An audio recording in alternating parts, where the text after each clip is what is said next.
बिस्मिल्लाहिर्रहमानिर्रहीम। अस्सलाम वालेकुम नाज़रीन, प्रोग्राम न्यूज़ वन टुनाइट में आपको खुश आमदीद कहते हैं। मैं हूँ सैयद आसिम रज़ा। पाकिस्तान के सियासी मारूज़ी हालात में बानी PTI के 8 केसेस में सुप्रीम कोर्ट से ज़मानतें और उसके बाद अभी भी 43 केसेस मौजूद हैं। वो भी केसेस हैं जिनमें उनको सज़ा हुई हुई है। उसके अलावा पाकिस्तान तहरीक इंसाफ की जानिब से इंसाफ के बोलबाले का नारा।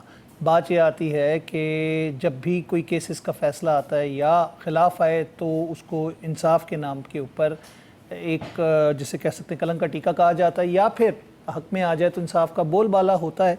इस पे भी बात की जाएगी और उनके रिहाई के हवाले से बातें की जा रही हैं कि शायद हवाओं का रुख बदलता जा रहा है। साथ साथ हम बात करेंगे वांग यी जो कि वज़ीर ख़ारजा हैं चीन के, उनका भारत और पाकिस्तान का बहुत अहम दौरा है और उसके ऊपर भी बात की जाएगी। भारत भी गए, उसके बाद वो पाकिस्तान आए। और साथ साथ हम बात करेंगे स्वात और मुल्हिका इलाकों की, KPK की, गिलगित बल्तिस्तान की। गदर में आज फिर गज़र के अंदर अगर देखा जाए तो ग्लेशियर बस्ट हुआ है और उसने वही अताबाद वाला झील वाला वाक़या रोनुमा होने से अल्लाह ताला सबको महफूज रखे। कहा जा रहा है कि दरिया का रास्ता बंद हो गया है, लोग महसूर हैं, उनको हेलीकॉप्टर के ज़रिए रेस्क्यू किया जाएगा। कराची की अमवात हमने देखी, 18 से ज़ायद अमवात हुई कराची में जो अर्बन फ्लडिंग हुई उसके बाद, बारिशों के बाद, जो कि अनप्रेसिडेंटेड है इतनी बारिश कराची में, क्योंकि 40-50 मिलीमीटर बारिश के बाद सिलसिला बड़ा अजीब व गरीब हो जाता है कराची में। प्रोग्राम के पहले हिस्से में हमारे साथ मौजूद हैं शौकत बसरा साहब, सीनियर रहनुमाए पाकिस्तान तहरीक इंसाफ के। खुश आमदीद कहते हैं शौकत बसरा साहब आपको। बहुत मेहरबानी आसिम भाई। शौकत साहब, 8 मुकदमात में बानी की बेल हुई है और उसके ऊपर हमने देखा कि बहुत शोर मच रहा है कि जी इंसाफ का बोलबाला हो गया। 9 मई के केसेस बड़े इंपॉर्टेंट थे जिनको बड़ा फोकस किया जा रहा था, उनमें उनकी बेल हो गई है। कैसे देखते हैं आप इस फैसले को? सैयद आसिम रज़ा साहब, पाकिस्तान में अदालती निज़ाम तो पहले ही कोई उसका वजूद नहीं था। दुनिया में हमारा तमस्सुर उड़ाया जाता है और कहा जाता है कि हमारा अदालती निज़ाम नीचे से शायद हम चौथे या 5वें नंबर पर पूरी दुनिया में। 26वीं तरमीम के बाद तो अमली तौर पर आपकी अदालती निज़ाम मुकम्मल तौर पर कोलैप्स कर चुका है। वो कहते हैं ना, आइन, कानून, इंसाफ, सियासत, रियासत, अदालतों का जनाजा है, जरा धूम से निकले, इसमें कतई कोई दो राय नहीं है। आपने कहा जी कि बड़ा बोलबाला हो गया इंसाफ का, जो सुप्रीम कोर्ट से हमें जमानतें मिली। ये आपके रहनुमाओं के बयानात हैं। मेरी गुजारिश सुन लें, मैं अपनी बात का जवाब दूं। मुझे नहीं पता किसने ये कहा है। ये अगर आपके ऊपर कत्ल से बड़ा मुकदमा तो कोई नहीं होता ना, उसमें भी आपकी 6 महीने साल बाद जमानत हो जाती। और ये वो 9 मई है जिसमें तहरीक इंसाफ ने और इमरान खान साहब ने, हमने कई बार मुतालबा किया, तो हजारों बार, कि आप 9 मई का जुडिशल कमीशन बनाएं सुप्रीम कोर्ट के सीनियर जजेस की सरबराही में, और उसकी लाइव प्रोसीडिंग दिखाएं पूरी कौम को, ताकि दूध का दूध और पानी का पानी, और ये जो माफी का कहा जाता है, अगर हम जिम्मेदार हो गए तो माफी भी मांग लेंगे। क्यों नहीं बनाया गया? दूसरी बात, आप मेरे बताइए कि इमरान खान साहब जेल में बैठ के साजिश करते हैं और हमारे खान साहब के खिलाफ एविडेंस क्या है कि एक बंदा सुलेमानी टोपी पहनकर पता नहीं कहां से, चांद से, सूरज से, जमीन से, कहां से वो तमाम सिक्योरिटी मैयर्स को क्रॉस करता हुआ खान साहब के बेडरूम में चला जाता है और नीचे सुनता है बैठकर कि खान साहब 9 मई की प्लानिंग कर रहे हैं। दूसरा गवाह कौन है? वो जाकर सुनता है इंटरचेंज पर, चकवाल इंटरचेंज पर, वहां पे भी वो तमाम सिक्योरिटी बैरियर को क्रॉस करता हुआ पास चला जाता है, जाकर सुनता है। मेरे भाई, ये वही 2 गवाह हैं जिनको मोहम्मद अब्बास साहब, जो एंटी टेररिस्ट कोर्ट की जज थे सरगोदा के, उन्होंने रिजेक्ट कर दिया और मुलजमान को बरी कर दिया। और उसके बाद क्या हुआ कि जज साहब की अदालत पर फायरिंग कर दी गई, उनको हरासा किया गया, उनको ट्रांसफर कर दिया गया। तो मेरे भाई, ये कोई एहसान नहीं है। मुझे बताइए ना कि आपके पास आज तक 2 साल हो गए हैं, आपके लिए खबर है, दुनिया के लिए खबर है कि इमरान खान साहब का चलान 109 का भी जो है वो अदालतों में नहीं गया। और वैसे भी अगर आप सुप्रीम कोर्ट की जजमेंट देखें जिसमें शहीद जुल्फ़िकार अली भुट्टो के 109 पे तख्ता आधार पे लिखवाया गया था, फुल कोर्ट बेंच का फैसला है ये इस्लामी असूलों के खिलाफ दफा है, उसको खत्म किया जाए। इसलिए मेरे भाई, कोई हम पे एहसान नहीं किया, अगर हमें तो भी नहीं थी मैं आपको क्लैरिटी के साथ बताऊं, हमें तवक्को नहीं थी कि जो कुछ हमारे साथ हो रहा है पिछले 2 साल से, आप ये देख लें कि हमारे लोग उड़न खिलौने हैं या वो कोहे काफ से आए हैं, उनके पर लगे हुए हैं। एक वक्त में वो कोयटा में भी हैं, लाहौर में भी हैं, सरगोदा में भी हैं, साहिवाल में भी हैं, 9 मई को हर जगह पे मौजूद होते हैं। और फिर आज खान साहब के भांजे शाहरेज को 27 महीने बाद, जबकि वो पाकिस्तान में मौजूद था, ट्रेवल कर रहा था, आ जा रहा था, अदालतों में पेश हो रहा था, अडयाला जेल जा रहा था, आज उसको जब रात किडनैप किया गया घर से गन पॉइंट पर, और उसकी गिरफ्तारी कब डाली गई? कहा जी 2 साल पहले इसके खिलाफ हमने गिरफ्तारी डाली हुई थी और इसका बयान आया हुआ। ये तो आपकी अदालतों का हाल है। कहते हैं कानून अंधा होता है, हमने सुना था, लेकिन यहाँ तो मुझे अदालतों का वही हालात नजर आ रहे हैं। चले कानून अंधा होता है तो अदालतें तो रिकॉर्ड देखती ना। शौकत बसरा साहब, रिमांड खबर जो बड़ी एक कॉलम में भी गर्म थी और वो माफी का जिक्र आप भी कर रहे हैं कि माफी मांगे, कौन मांगेगा और किससे मांगेगा?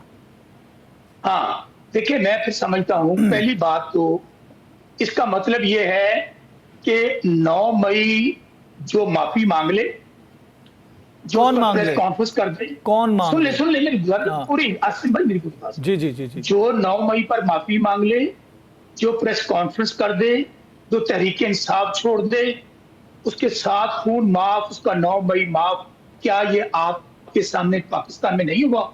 दूसरी बात, अगर 9 मई जुर्म है तो क्यों माफी दी जाए? इसके ऊपर लोगों के खिलाफ कार्रवाई हो। हम तो बार बार मुतालबा करते हैं कि हमारा जुडिशियल कमीशन बना दे, लाइव, और सुप्रीम कोर्ट के तमाम जजेस का बना दे, पूरी कौम को लाइव प्रोसीडिंग दिखाएं। हम जिम्मेदार हुए तो मैं आपके प्रोग्राम में कह रहा हूँ, खान साहब कह चुके हैं, हम माफी मांगेंगे। अच्छा, अब रही माफी की बात यह है कि माफियां पर बहुत सारी मांगनी पड़ेगी। किस बात की माफी मांगेंगे? 9 मई के बाद 8 फरवरी आया था, और अगर कौम ये समझती कि 9 मई तहरीक इंसाफ ने किया और हम लोग मुलव्वस हैं और इमरान खान साहब की साजिश में मुलव्वस हैं, तो हमें इतनी लैंडस्लाइड विक्ट्री ना मिलती। 2/3 मेजोरिटी कौम ने हमें दी, 180 सीटें दी, और उन 80 सीटों पे किसने डाका डाला? उस पर कौन माफी मांगेगा? 26 नवंबर को जो मासूम कारकुनों का कत्लेआम हुआ, उस पर कौन माफी मांगेगा? हमारी माओ बहनों बेटियों को घरों से उठाया गया, उन पर तशद्दुद किया, उस पर कौन माफी मांगेगा? इद्दत जैसा बदनामे जमाना केस बुशरा बीबी पे दर्ज किया गया, उस पर कौन माफी मांगेगा? Doctor Yasmeen Rashid cancer survivor 2 साल से जेल में पड़ी हैं, उस पर कौन माफी मांगेगा? माफी मांगी तो बहुत लंबी लिस्ट है, मैं शुरू करूंगा तो बहुत, अब मैं लंबी, अब तो सजाएं आ गई हैं सर, अब तो सजाएं हो गई हैं। हाँ, सजाएं मैंने आपको बताया किस बुनियाद पे हुई हैं। सजाएं एक बंदे को इस बुनियाद पे भी सजा हुई है, वो भी सुन ले। हमारा एक नौजवान जो इस्लामाबाद में मौजूद था, हमने प्रूफ दिया, उसको भी सजा सुना दी, और दूसरी सजाएं वो मैंने आपको बता दी हैं, इस बुनियाद पर हुई हैं कि वो 2 गवाहान पुलिस वाले, वो पर्दे के पीछे था, वो गाड़ी के नीचे था, वो मोटरवे पे खड़ा सुन रहा था। तो ये तो कानून का मजाक और तमस्कुर उड़ाया जा रहा है।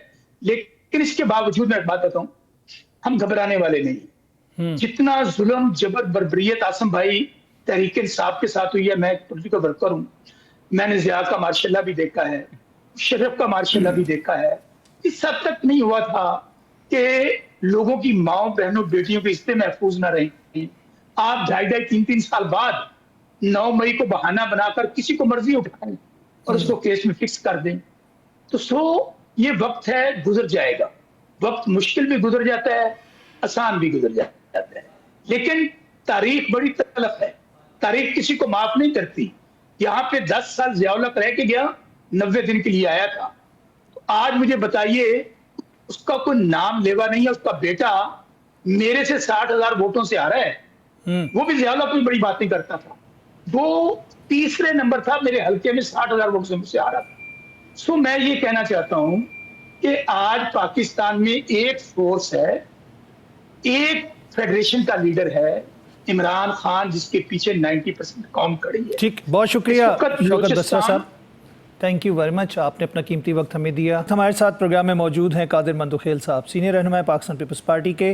कादिर साहब, इस वक्त हम जो हालात देख रहे हैं सियासी तनाजुर की अगर हम बात करें, कहीं कहीं उड़ती उड़ती खबर आती है, कोई जिसकी रिबर्टल भी हुई, ISPR की जानिब से भी एक कॉलम लिख दिया गया, माफ़ी की तलाफ़ियों की बात की गई।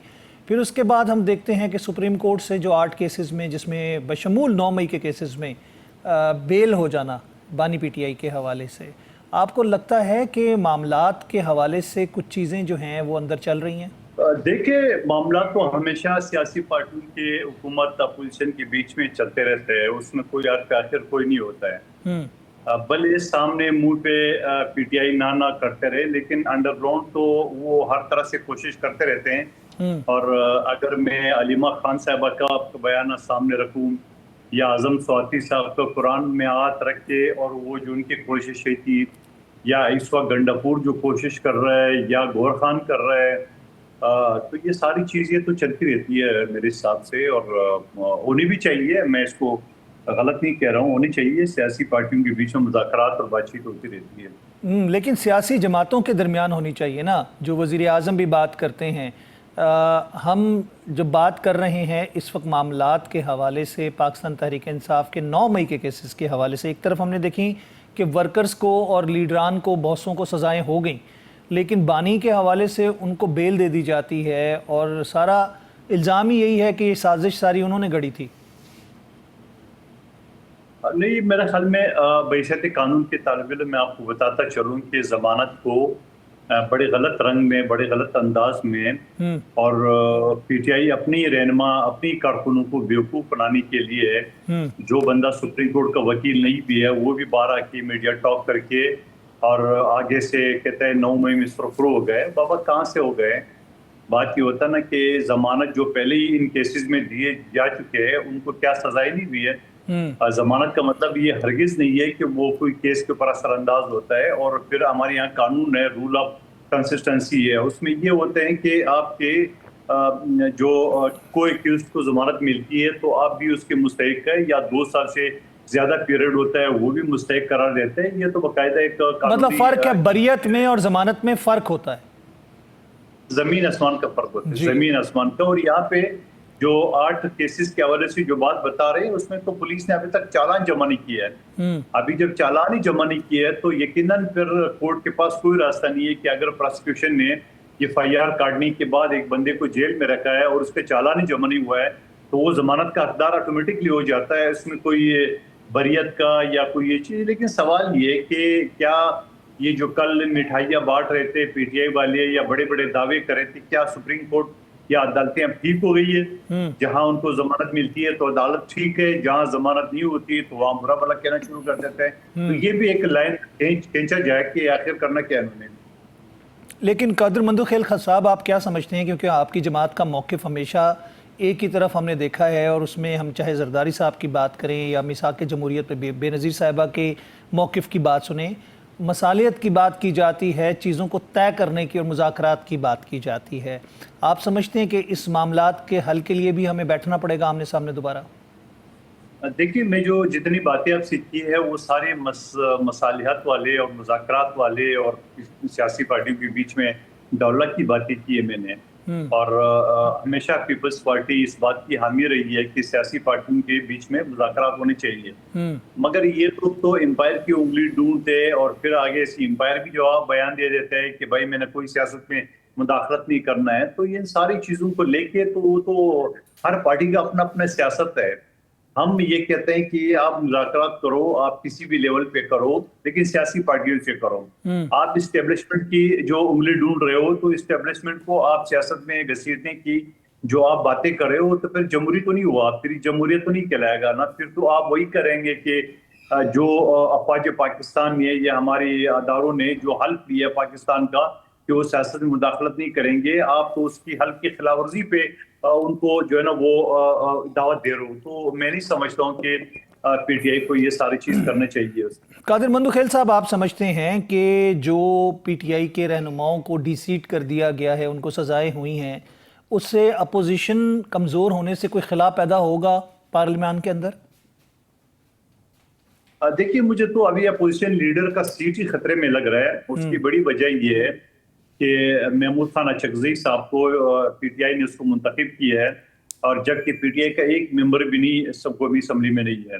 वो कोई आज़ाद है, कोई सुन्नी इत्तेहाद कौंसिल के है, तो वो एक भी नहीं है। और फिर ये इस बात की भी निशानदेही है कि उन्होंने अपनी लोगों के ऊपर जो अदम एतमाद की है और अचकज़ई साहब को मुंतखब किया है। अचकज़ई साहब एक सीट का मालिक है, इंतहाई शरीफ और पुराने मंजे हुए सियासतदान है। और अचकज़ई साहब को पहले भी उन्होंने जो तहफ़्फ़ुज़ आईन पाकिस्तान जो वो बनाई थी तंजीम, उसके सरबराह मुकर्रर किया है। और फिर जैसी मौलाना साहब के साथ जो डायलॉग हुई है तो अचकज़ई साहब को साइड पे उन्होंने कर लिया है।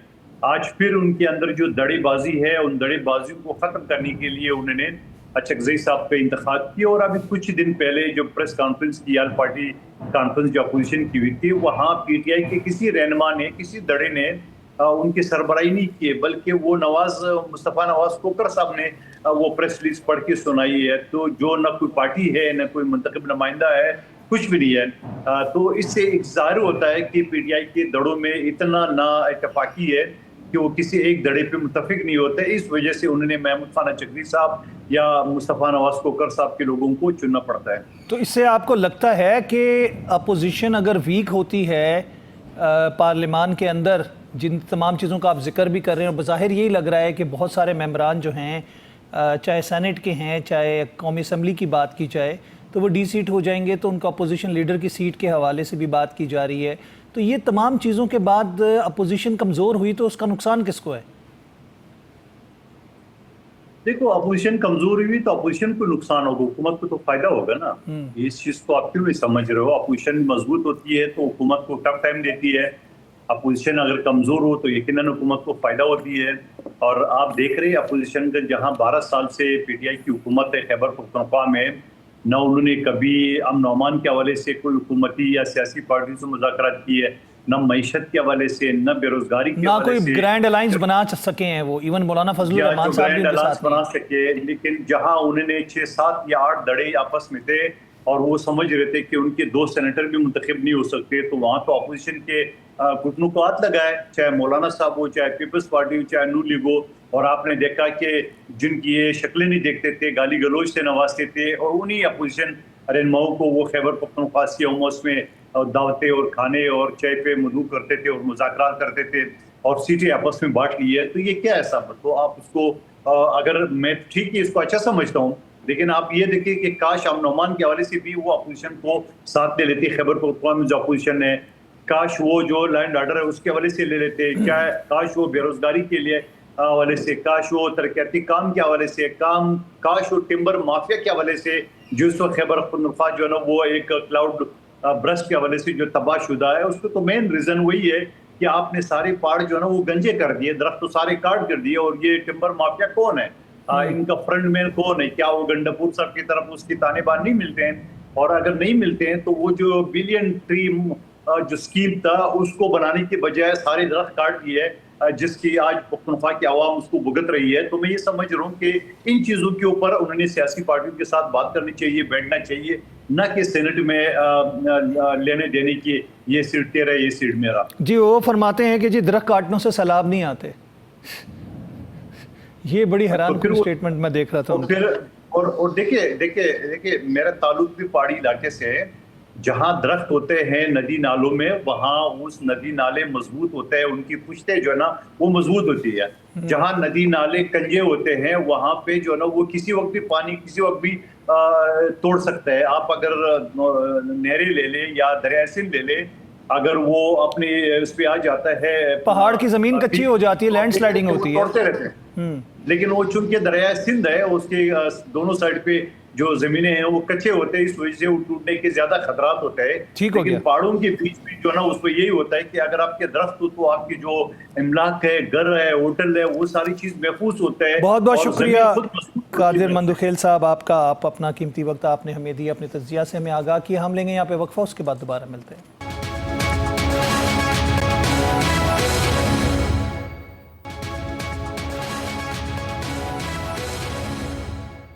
ویلکم بیک ناظرین، ایک دفعہ پہ خوش آمدید کہیں گے آپ کو پروگرام نیوز ون ٹونائٹ میں۔ پروگرام کے حصے میں ہمارے ساتھ موجود ہیں جوہر سلیم صاحب، جو کہ سینئر ہمارے سفیر بھی رہے ہیں، اور اس وقت ہم بات کریں گے کچھ عام موضوعات پہ سے ایک ہے وانگ ای کا، جسے کہہ سکتے ہیں دورہ بھارت اور پاکستان۔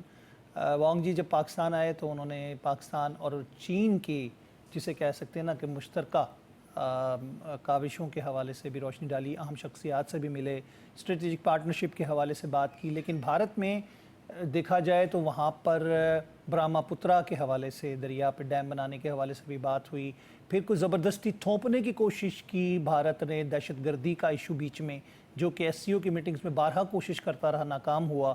تو اس وزٹ کو کس طرح دیکھتے ہیں جوہر سلیم صاحب آپ؟ جی بالکل، دیکھیں ان کے جو وزٹ ہے انڈیا میں، اس کی نوعیت اور اس کا جو ایجنڈا تھا وہ بہت مختلف تھا جو ان کا پاکستان کا وزٹ ہے۔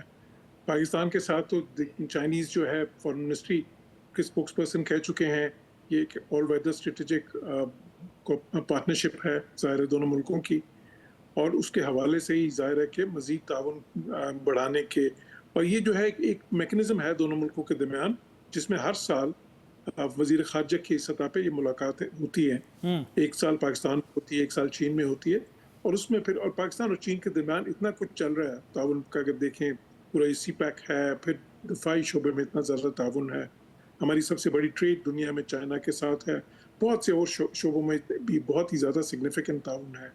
تو یہ اس کے تو ایک پازیٹیو اس کا ہوتا ہے، اور ایک کنسٹرکٹیو، اور ایک ظاہر ہے کہ دو ایسے دوستوں کے درمیان ملاقات ہوتی ہے جن کی دوستی کو دنیا میں مثالی سمجھا جاتا ہے۔ انڈیا کے ساتھ جو ان کا ہے، دیکھیں اس پہ انہوں نے وہ ظاہر بارڈر ڈسپیوٹس کے حوالے سے ان کی بات ہوئی ہے، باقی جس آپ نے کہا برہما پترا کا تو ایشوز پہ بات ہوئی ہے، اسی لیے ایک میٹنگ وہ اجیت دوول سے کی، ایک جے شنکر سے کی، پھر ظاہر مودی سے بھی کی، لیکن اس میں جو ساتھ ہی ساتھ ظاہر ہے ان کے درمیان ایک سگنیفیکنٹ ٹریڈ، تائیوان کے ایشو پر بھی بات کی گئی، اس کا بھی موقف آپ نے دیکھا، زبردستی دہشت گردی کو بیچ میں تھوپنے کی کوشش کی بھارت نے۔ ہاں جی، خیر ان کی کوشش ہر جگہ پہ ہوتی ہے، لیکن وہ کوشش ہم سب دیکھتے ہیں کہ وہ اتنی کامیاب نہیں ہوتی۔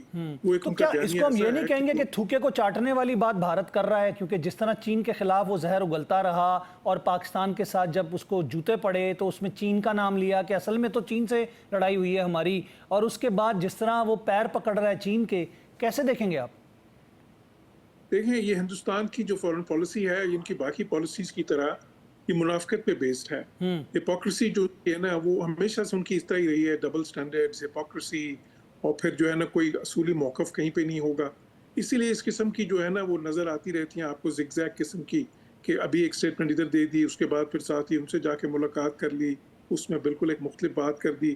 یہی چیز تو ان کی پکڑی گئی ہے، امریکہ نے پکڑ لی، اور ظاہر ہے اسی پہ ٹرمپ ناراض بھی ہوئے کہ انہوں نے جو کہا کہ ایک طرف تو آپ کے ہماری دوستی کا دم بھرتے ہیں، اور دوسری طرف آپ روس کو ان کا سارا تیل لے کے، اور وہ بھی اوپن مارکیٹ میں بلیک میں بیچ رہے ہیں۔ کوڈ جو اسپیشلی بنایا گیا تھا، کوڈ تو اگینسٹ چین بنایا گیا تھا پورا الائنس، بالکل، اور ایک طرف تو وہ علمبردار بنتے ہیں اس چیز کے کہ چین کو وہ کنٹین کریں گے ویسٹ کے بہاف پہ، وہ جو پوری کنٹینمنٹ پالیسی ہے اس کا وہ بنیادی پلر بنتے ہیں، اور ساتھ ہی ساتھ دوسری طرف چین کے ساتھ بھی اپنا تعاون جو ہے ہر شعبے میں بڑھا رہے ہیں۔ تو وہ ایک اسٹریٹجک آٹونومی کا انہوں نے اس کو نام دیا ہوا ہے، لیکن وہ اسٹریٹجک آٹونومی تو نہیں ہے، میں اس کو کہوں گا اسٹریٹجک ہپوکریسی ہے، ایک منافقت کی پالیسی ہے۔ تو یہ اپر ریپیرین کے حوالے سے اور لوور ریپیرین کے حوالے سے کمپلین کی ہے برہما پترا کے حوالے سے، تو کس منہ سے وہ کمپلین کر رہے ہیں چین سے، جب پاکستان کے سنتاس معاہدے کی وہ خلاف ورزی پوری دنیا کے سامنے کر چکے ہیں، اور دنیا کا فیصلہ آ چکا ہے؟ آپ نے دیکھا کہ اس پہ بھارت کے خلاف کورٹ سے فیصلہ آ چکا ہے، جو کورٹ آف آربیٹریشن ہے اس کی رولنگز اس پہ آئی ہیں، باقی بھی ظاہر ہے اس پہ جو سٹیٹمنٹس آئی ہیں دنیا کی بہت واضح ہیں۔ How can they claim, how can they discuss this thing with China؟ یہ بڑی حیران کن بات ہے۔ دیکھیں وہ تو میں پہلے ہی کہہ چکا ہوں کہ ان کی جو ہے نا منافقت کی سیاست بھی منافقت کی ہے، فارن پالیسی بھی منافقت کی ہے، اور ان کو اس میں کوئی شرم بھی کوئی آر بھی محسوس نہیں ہوتی، لیکن اسے کم از کم یہ تو ہوگا کہ دیکھیں ان کو خود بھی تھوڑا سا احساس ہوگا کہ ہم یہ دونوں چیزیں ایک ساتھ نہیں چلا سکتے، کہ ایک طرف ہم سنتاس پہ بالکل ایک اپنا موقف یہ رکھیں اور دوسری طرف یہ رکھیں۔ تو یہ پہلے بھی پاکستان کہتا رہا ہے کہ اگر آپ اس طرف گئے جہاں پہ آپ نے اپر رائپیرین کے طور پہ اپنی جو رسپانسبلٹیز ہیں اور جو لوور رائپیرین کے رائٹس ہیں اس کو آپ نے وائلیٹ کرنے کی کوشش کی، تو پھر اس کا نتیجہ آپ خود بھی بھگتے ہیں کہ ظاہر ہے ہمارے سے ڈائریکٹ بھی، لیکن پھر انڈائریکٹلی جو باقی ملک ہیں ان کے جہاں پہ آپ لوور رائپیرین ہیں، تو یہ خیر ان کے پالیسی جو ان کے پالیسی میکرز ہیں، پالیسی ساز ہیں، ان کو ان کے سوچنے کی بات ہے کہ آپ دونوں طرف تو نہیں کھیل سکتے. آپ جو ہے نا یو کانٹ، جس کو انگریزی میں کہتے ہیں نا you can't run with the hare and hunt with the hounds. ٹھیک ہے. ان کی پاکستان میں آمد کے بعد آرمی چیف سے بھی ملاقات ہوئی، وانگ یی نے پاکستان کی اہم شخصیات سے ملاقات کی ہے. آپ کو لگتا ہے کہ کچھ کنسرنز جو پاکستان کے اور چین کے مشترکہ ہیں بھارت کے خلاف، ان کو انہوں نے ایڈریس کیا ہوگا؟ جی بالکل. دیکھیں دونوں ملکوں کے ٹیریٹوریل ڈسپیوٹس بھی ہیں ہندوستان کے ساتھ، اور بھی کئی ڈسپیوٹس ہیں، اور پھر سب سے بڑھ کے یہ کہ دونوں ملکوں کو یہ جو انڈیا کا جو ایک ہاسٹائل رویہ رہا ہے ہمیشہ، اور ان کی جو بھی دوسرے ملکوں کے ساتھ جو ڈپلومیسی کرتے ہیں، اس کا کافی سارا نشانہ جو ہے وہ پاکستان تو خیر ہوتا ہی ہے، لیکن چین بھی ہے. یہ جو ساری ظاہر چین جو کنٹینمنٹ پالیسی ہے یہ کیا ہے؟ یہ چائنا کو ٹارگٹ کر رہی ہے نا، اور پاکستان کو تو خیر شروع دن سے ہی کر رہے ہیں ٹارگٹ. تو بالکل پاکستان، لیکن پاکستان اور چین دونوں اس چیز کو بہت اچھی طرح سمجھتے ہیں، اس میں کوئی شبہ نہیں ہے، نہ پاکستان کو ہے نہ چین کو ہے. اور لیکن اسی لیے چین کی سٹیٹمنٹس آپ دیکھیں تو ہمیشہ وہ بہت ہی واضح ہوتی ہیں اور بہت ہی متوازن ہوتی ہیں. کبھی بھی اس میں کوئی اس قسم کی چیز نظر نہیں آتی کہ جس سے لگے کہ وہ ہندوستان کی کسی بھی اس قسم کی جو ہے نا کسی منافقت سے متاثر ہو گئے ہیں. وہ بالکل انہوں نے اپنی ایک لانگ سٹینڈنگ جو پوزیشنز رکھی ہوئی ہیں وہ بالکل ویسے کی ویسی ہیں. پاکستان جو ہے چین کی فارن پالیسی کا ایک کارنر سٹون ہے، پاکستان سے دوستی، اور وہ اس پہ بارہا کہہ چکے ہیں کہ پاکستان کی جو ٹیریٹوریل انٹیگریٹی ہے، پاکستان کی جو سوورینٹی ہے، اس کو بھی وہ کسی حد تک بھی سپورٹ کریں گے. تو ظاہر ہے کہ وہ سپورٹ کس کے خلاف کریں گے؟ ہندوستان کے خلاف. بلکہ پاکستان اور بھارت کے درمیان جو ابھی مارکا ہوا، مارکا حق کی میں بات کروں تو چین کی طرف سے بڑے واضح اور کھلے پیغامات تھے جو بھارت کو گئے تھے. جی بالکل اسی ضمن میں آئے تھے جو انہوں نے کہا تھا کہ ہم کسی حد تک بھی جائیں گے پاکستان کی ٹیریٹوریل انٹیگریٹی اور سوورینٹی کی سپورٹ کرنے کے لیے.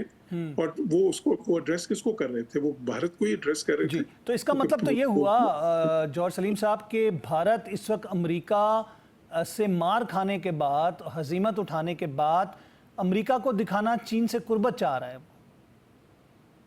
جی بالکل. ایک کوشش تو ان کی یہ بھی ہے کہ ظاہر ہے کہ جو ٹرمپ ایڈمنسٹریشن سے خصوصاً جو جس طرح کہ ان کو جوتے پڑ رہے ہیں پچھلے کچھ مہینوں میں جس طرح کہ ان کو ہزیمت برداشت کرنی پڑی ہے اور بہت سارے سیٹ پیکس ہوئے ہیں اور ریورسز ہوئے ہیں، تو اس کو پھر تھوڑا سا اس کا یہ ہوتا ہے فارن پالیسی میں کرتے ہیں ایسا ملک، تو پھر وہ تھوڑا سا چین کے قریب ہونے کی کوشش کر رہے ہیں یہ دکھانے کے لیے امریکہ کو کہ جی ہمارے پاس دوسرے آپشنز بھی ہیں.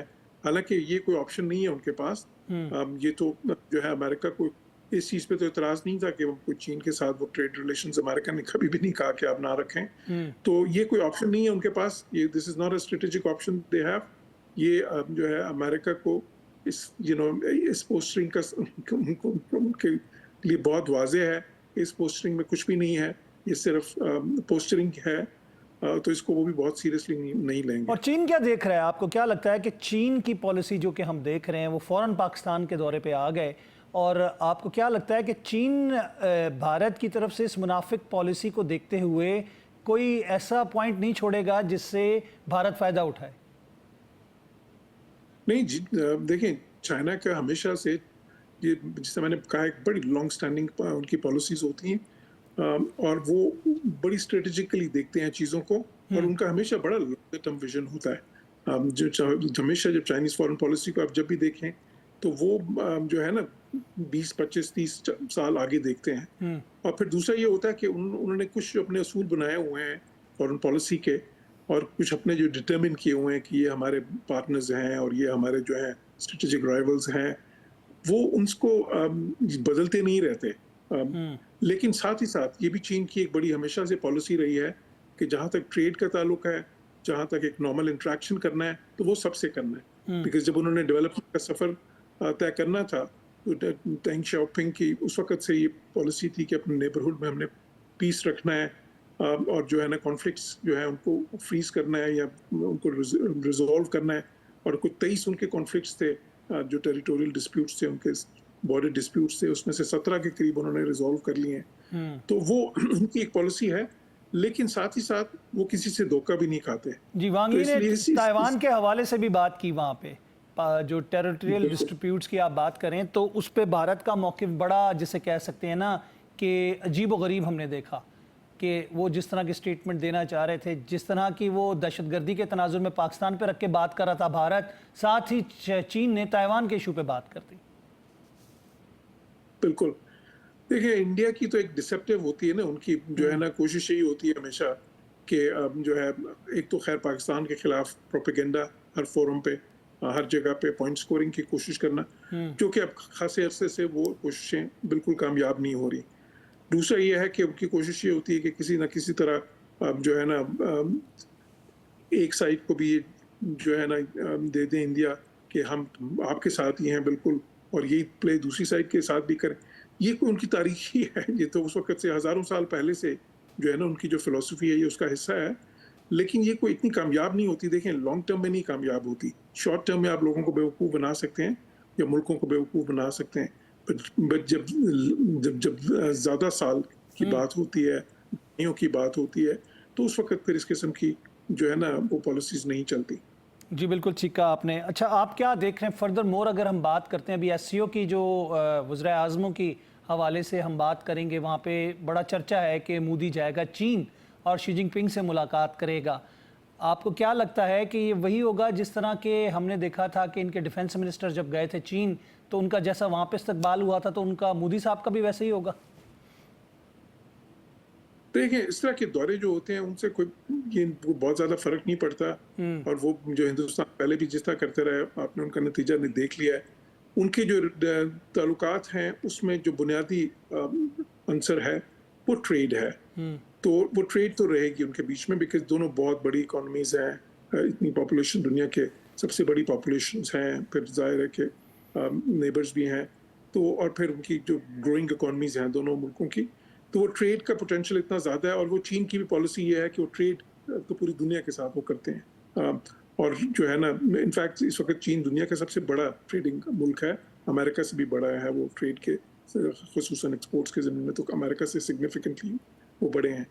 तो उस पर तो चीन जो है ना उस पर तो एक किस्म का कंसेंसस है कि ठीक है जी, ट्रेड तो हमने करना है। तो लेकिन बाकी से बढ़ के अगर आप ये कहें कि जी क्या कोई दफाई शोबे में कोई बात आपस में हो जाएगी, कोई ब्रेक थ्रू, तो कोई ऐसा इम्कान नहीं होगा, या कोई और स्ट्रेटेजिकली कोई आपस में कोई पार्टनरशिप होगी तो उसका भी कोई इम्कान ऐसा नहीं होगा। तो उन चीज़ों में जो है ना ये उनकी जो आपस के ताल्लुकात हैं वो ज़्यादा इक्तिसादियात तक महदूद रहेंगे। जी, अभी भी हमने देखा कुछ बॉर्डर इंगेजमेंट्स के हवाले से, ट्रेड के हवाले से कुछ चीज़ों के ऊपर फैसले किए गए हैं और कुछ ऐलानात हुए हैं कि ट्रेड को बढ़ाने के लिए कुछ जो बॉर्डर के हवाले से एग्जिट पॉइंट हैं या ट्रेड पॉइंट्स उनमें इजाफा किया जाए। आपको लगता है कि भारत अपने नुकसानात को कम करने के लिए चीन से ट्रेड मज़ीद बढ़ाएगा? और चीन भी यही चाहता है डेफिनेटली। जी हाँ, ट्रेड की हद तक तो उसमें बिल्कुल वो तो दोनों मुल्कों को सूट करता है। ट्रेड तो चीन की तो कोशिश है बिल्कुल, वो तो ज़ाहिर है एक ट्रेडिंग नेशन है कि इतनी बड़ी इकोनॉमी, देखिए उनकी जो इंडस्ट्रियल आउटपुट है वंस अगेन वो अमेरिका से काफ़ी ज़्यादा बड़ी है, उनकी इंडस्ट्रियल आउटपुट जो ट्रेड बैलेंस भी सबसे चीन के फेवर में है, और ट्रेड बैलेंस हमेशा ही किसी भी मुल्क के साथ वो चीन की फेवर में ही होता है, और इंडिया के साथ जो है ट्रेड वो भी सिग्निफिकेंटली उनकी फेवर में। तो चीन के लिए तो बिल्कुल उसमें कोई जो है वो तो कोई हर्ज नहीं है उनके लिए, वो बिल्कुल बढ़ाना चाहेंगे। हिंदुस्तान जो है जौहर सलीम साहब, मैं इनसे बात कर रहा था जब इन लोगों ने कहा कि जी चीन के हवाले से, जब उनका डोकलाम वाला मसला था और लद्दाख वाला मसला था, गुलवान वाला मसला था, तो उन्होंने कहा जी चीन की प्रोडक्ट्स पे बैन लगा दिया जाए। तो मैंने उनके प्रोग्राम में बोला था तुम्हारा तो भगवान भी वही बनाता है, तो उस पे पाबंदी लगाओगे? जी बिल्कुल, वो यही जो होते हैं उनकी बस धमकियां होती हैं, क्योंकि ये ट्रेड जो उनकी ऐसी है कि ये, और हिंदुस्तान के लिए भी बहुत ज़रूरी ट्रेड है, इतनी बड़ी ट्रेड है, बहुत से ऐसे शोबे हैं जहाँ पे उनको चीन की ज़रूरत है। तो ये तो ज़रूरत है दोनों इकोनॉमीज़ की, है ना?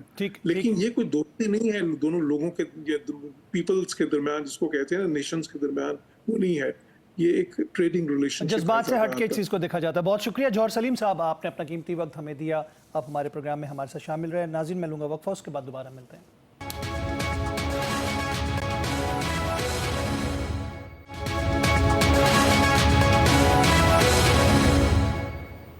वेलकम बैक नाज़रीन, एक दफ़ा फिर खुश आमदीद कहेंगे। प्रोग्राम के इस हिस्से में हमारे साथ मौजूद हैं वीडियो लिंक पे अली गौहर बलोच साहब। अस्सलाम वालेकुम। सीनियर रहनुमाई मुस्लिम लीग नून के, क्या हाल है अली भाई, आपके खैरियत से हैं आप? जी वालेकुम अस्सलाम, अल्हम्दुलिल्लाह। अच्छा अली गौहर बलोच साहब, दो तीन चीज़ें इस वक्त जो हैं वो पाइल अप हुई हुई पाकिस्तानी सियासत के अंदर। एक तो ये कि इमरान खान साहब के हवाले से जो केसेस में उनको बेल मिली है सुप्रीम कोर्ट से, तो उस पर हमने देखा बड़ी मिठाइयाँ वगैरह बांटी गई हैं।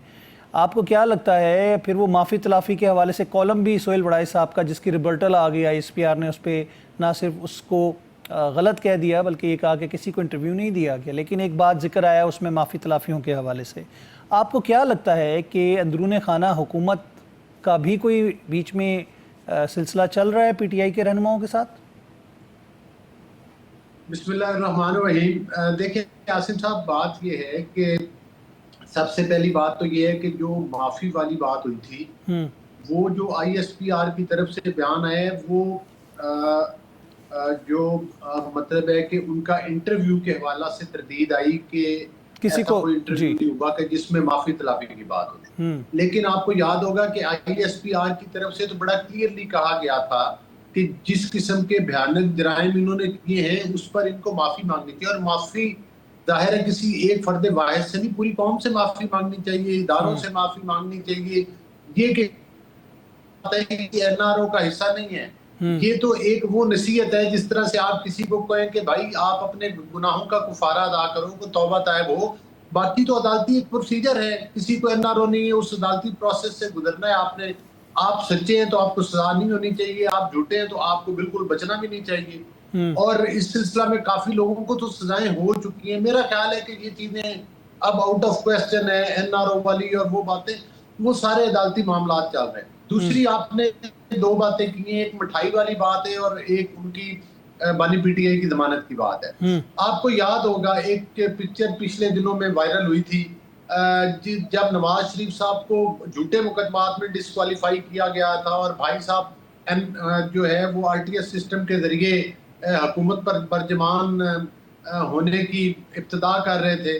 तो उस वक्त आपको याद होगा कि एक तस्वीर वायरल हुई जिसमें खुद बानी PTI मिठाई खिला रहे हैं और खा रहे हैं, और साथ इनके कुछ वो उस वक्त के हवारी भी थे जो उस तस्वीर में नजर आते थे। तो गुजारिश करने का मकसद है कि इनके तो बेशुमार लोगों को जेन्युइनली सजाएं हुई हैं, और वो सजाएं भी वो मतलब है कि जो मुल्क दुश्मनी में हुई हैं, कि जब वो मुल्क के इदारों के ऊपर हमलावर हुए और उन्होंने टारगेटेड अटैक्स किए हैं जिसके सरगुना खुद बानी PTI है। तो मैं समझता हूं कि वो इस पर आपको PMLN की तरफ से तो कोई मिठाई खाता नजर नहीं आया, ना कोई ऐसी पिक्चर हमारी लीडरशिप की तरफ से आई, क्योंकि हम इन भोंडे और होशी हथकंडों पर यकीन नहीं रखते। अगर इन्होंने पाकिस्तान के इदारों के ऊपर हमले किए, इन्होंने फौजी तनसीबात के ऊपर हमले किए, इन्होंने GHQ के ऊपर हमला किया, उसका बानी PTI खुद मास्टरमाइंड और सरगुना है, तो मैं नहीं समझता कि वो खुद भी सजाओं से बचे। जहां तक जमानतों की बात है, तो ये मिठाइयां इनको ये सोच के खानी चाहिए कि इनके पास ऑडियो वीडियोस और खास तौर पर ये CCTV कहते हैं, CCTV के सबूत अदालतों में पहुंच चुके हैं, और बेशुमार ऐसे केसेस हैं, दहशतगर्दी के मुकदमात हैं जिनमें अभी इन्होंने बानी PTI के लिए बेल अप्लाई नहीं की हुई, और ये किस लिए मिठाइयां तकसीम कर रहे हैं। वो तो मुझे तो दूर दूर तक, अगर कुछ केसेस में हुई भी है बेल, जाहिर है ये वो केस थे जिनके चालान सबमिट नहीं हुए थे, तो वो अदालत ने कहा कि ठीक है इस पर मेरिट पे बहस नहीं होगी, वो राइट है तो हम बेल दे देते हैं। लेकिन अभी जितने केसों में बेल जो हुई है, इससे ज्यादा तो केसेस इनके पेंडिंग पड़े हैं। अगर कहें तो मैं उनकी तफसीलात भी आपके प्रोग्राम में, नेक्स्ट प्रोग्राम में लेकर आ जाऊंगा। ठीक है, तो लिहाजा इससे कोई फर्क नहीं पड़ता अगर इनकी कोई कुछ केसेस में अली गौहर बलोच साहब, क्या जिन केसेस में बेल हुई है, मैं आपके प्रोग्राम की वसातत से, इनके पास क्या गारंटी है कि ये उन केसेस में बेगुनाह हो जाए। अगर कल उन्हीं केसेस में सजा हो जाए तो फिर ये शुक्र है कि आज सुप्रीम कोर्ट, जिस सुप्रीम कोर्ट को ये कहते थे कि ये कठपुतली सुप्रीम कोर्ट है, वो आज उसकी तारीफें भी करते हुए नजर आ रहे थे। तो मकसद ये है कि ये लोग इनको, आप इनकी हक में फैसले करते जाएं तो तारीफें करवाते जाएं, मेरिट कर दें तो वो फिर इनके लिए तकलीफ दे है। गौर साहब, सबके लिए यही है कि जिसके हक में आ जाता है वो खुश हो जाता है, वो तारीफ़ें करता है, जिसके खिलाफ आता है वो उससे नाराज़गी का इख्तियार करता है। मुझे ये बताइए कि इस वक्त KPK की सूरत हाल, बल्कि आज गिज़र के अंदर भी हमने देखा ग्लेशियर फटने से अताबाद झील वाला सिलसिला दरिया गिज़र रुक गया और कहते हैं बहुत बड़ी झील बन सकती है और वहाँ पर भी लोग महसूर हैं।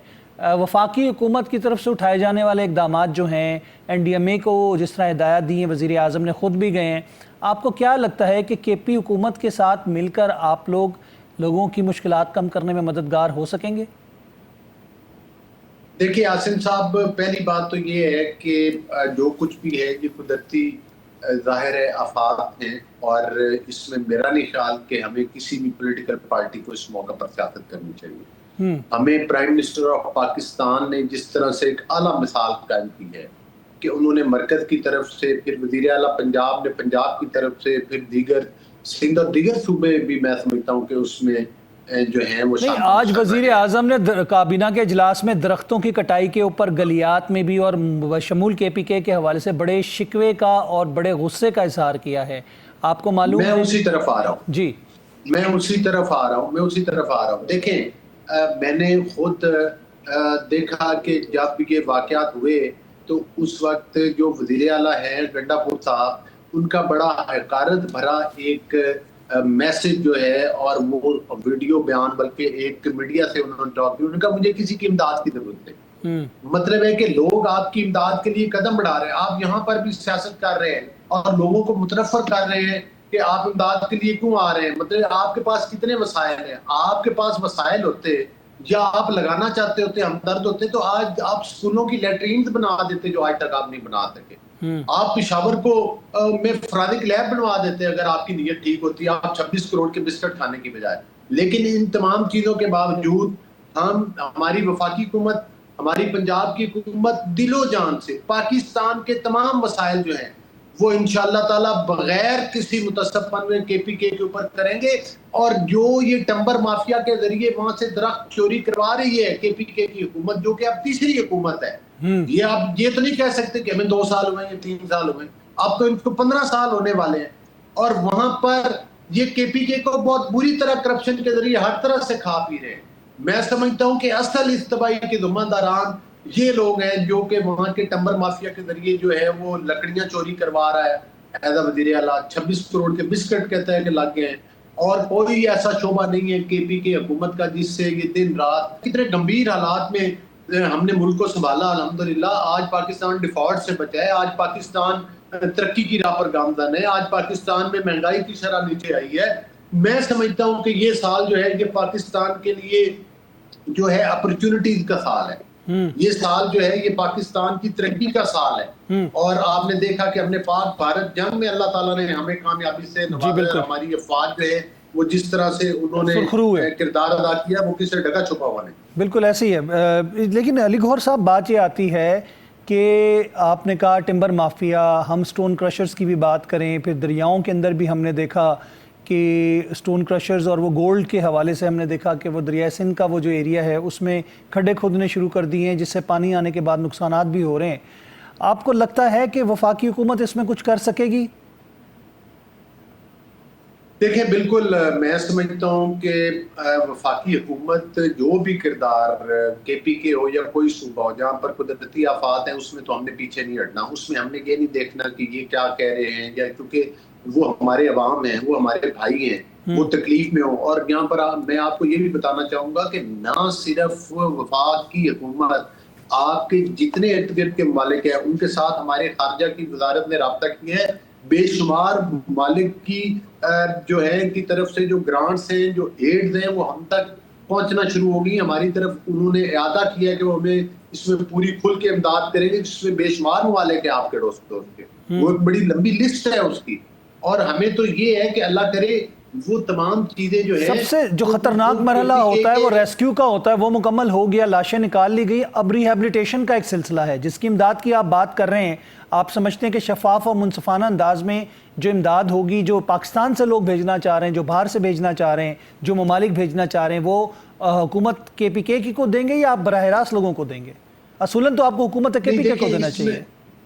देखिए, बिल्कुल जाहिर है हुकूमत KPK की बुनियादी जिम्मेदारी کی ہے، اور میں سمجھتا ہوں کہ ان سے میں یہ گزارش بھی کروں گا اور ان سے یہ مطلب ہے کہ میں یہ پاکستان کی عوام کی طرف سے گزارش کروں گا کہ ان کو 26 کروڑ والے بسکٹوں کی طرح نہ اڑائیں. یہ وہ ان مظلوم لوگوں کا حق ہے جن پر قیامت صغریٰ گزری ہے، اور وفاقی حکومت اس میں اہم کردار ادا کرے گی، کوشش کرے گی کہ ان کے چنگل سے نکل کے کسی طرح سے وہ جو حق ہے وہ ان جو اس کے پراپر ورثاء ہیں اس حق کے، جو جن تک یہ حق پہنچنا چاہیے، جو اس کے اہل ہیں لوگ، وہ ان تک پہنچ جائے. وفاقی حکومت جو بھی کردار ادا کر سکی اس سلسلہ میں ضرور کرے گی انشاءاللہ. جی بالکل، اور ہم نے دیکھا ہے وزیر اعظم نے امدادی چیک بھی رقوم بھی تقسیم کی جا کے. آپ کو یہ بھی لگتا ہے کہ وہاں پہ موجود جو لوگ ہیں، عوام ہے، جنہوں نے ڈیفینیٹلی اس حکومت کو KPK کی اس وقت منتخب کیا ہے، ان کو امداد صرف سے زیادہ مدد چاہیے؟ یعنی کہ وہ یہ کہتے ہیں کہ ملبہ ہٹایا جائے، لاشیں نکال لی جائیں، ان کے گھروں کو بحال کیا جائے. وہ لوگوں کو ہم نے دیکھا ویڈیوز میں، ریسکیو آف جو لوگ تھے، ریسکیو کے یا آرمی کے لوگ تھے، ان سے کہہ رہے تھے کہ آپ لوگ ہمیں ایسے ہی چھوڑ کے نہ چلے جائیے گا. تو ان کو اعتماد نظر نہیں آتا اس حکومت کے اوپر. جی بالکل، دیکھیں میں سمجھتا ہوں کہ ایک اللہ تعالیٰ کا نظام ہے. جو بندہ بھی جس اہل ہوتا ہے وہ اس دنیا میں کسی نہ کسی جگہ پر ایکسپوز ضرور ہوتا ہے. کارکردگی کے لحاظ سے KPK حکومت جو ہے، جس طرح ان کی سابقہ وفاقی حکومت 0/0 تھی، یہ 0/0 نہیں، یہ 0/- ہے. اور چونکہ یہ لوگوں کو چور کہتے ہیں اور خود کرپٹ ہیں، اس کی بنیادی وجہ ان کی کرپشن اور نالائکی ہے. اور اس وجہ سے یہ صرف بڑھ کے اب ان کی بڑھ کے نہیں چلے گی. KPK میں اللہ کے فضل و کرم سے یہ ایکسپوز ہو چکا ہے، اور میں سمجھتا ہوں کہ اور ان کو کہیں سے ووٹ شاید کہیں سے مل جائیں، لیکن KPK سے آئندہ ان کو آپ دیکھ لیجئے گا کہ یہ بہت بری طرح شکست کھائیں گے، اور اپنی اسی وجہ سے کھائیں گے کہ جو وہاں کے وسائل کے ساتھ انہوں نے لوٹ مار کی اور لوگوں کے ساتھ مطلب جو سلوک کیا. جہاں تک لوگوں کی ریہیبلیٹیشن کی بات ہے، جہاں تک لوگوں کو ریسکیو کرنے کی بات ہے، اور ریسکیو کرنے کے بعد ظاہر ہے ان کو گھروں میں آباد کرنا، ان کی سہولیات پہنچانا، ان کا انفراسٹرکچر بحال کرنا، اس میں وفاقی حکومت بیرونی ممالک کی امداد کے ساتھ میں سمجھتا ہوں کہ اس میں کوئی دوسری رائے نہیں ہے. ہم انشاءاللہ تعالیٰ اپنے اس گھڑی میں اپنے ان بھائیوں کو، بہنوں کو جو ہے بالکل تنہا نہیں چھوڑیں گے. ہم ہر حد تک جائیں گے اور ان کو ان کے گھروں میں آباد کریں گے اللہ کے فضل و کرم. انشاءاللہ. بہت بہت شکریہ علی گوہر بلوچ صاحب، سینئر رہنما مسلم لیگ نون ہمارے ساتھ تھے. Thank you very much. ناظرین، پروگرام کا وقت ختم ہوا چاہتا ہے. اللہ تعالیٰ آپ سب کو اپنے حفظ و امان میں رکھے. غزر کے حوالے سے، دریا غزر پہ اور گلیشیئر پھٹنے کے جو واقعات ہیں، ابھی سپیل اور آ رہے ہیں بشمول کراچی میں. ہم دیکھیں تو اللہ تعالیٰ مزید جانی نقصان ہونے سے اور لوگوں کے مالی نقصان ہونے سے لوگوں کو محفوظ رکھے. میں چاہوں گا اجازت، اللہ نے کے مان.